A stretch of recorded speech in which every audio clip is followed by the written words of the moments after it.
The grievous wrongs perpetrated by Mexico upon our citizens throughout a long period of years remain unanswered for, and solemn treaties pledging her public faith for this wrong have been disregarded.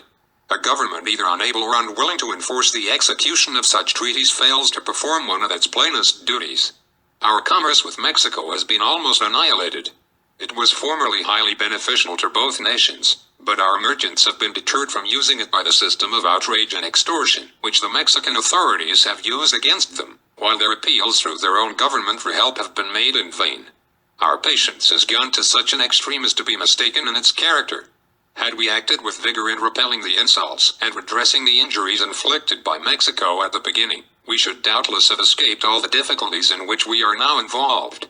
Instead of this, however, we have been exerting our best efforts to earn her goodwill.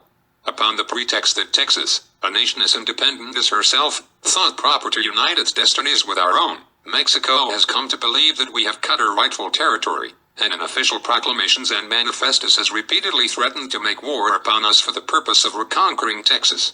In the meantime, we have tried every effort at reconciliation. The cup of patience had been exhausted even before the recent information from the frontier of the Del Norte.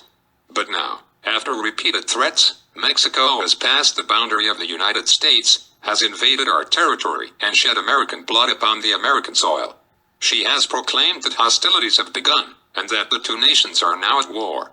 As war exists, and, notwithstanding all our efforts to avoid it, exists by the act of Mexico herself, we are called upon by every consideration of duty and patriotism to prove ourselves with decision the honor, the rights, and the interests of our country.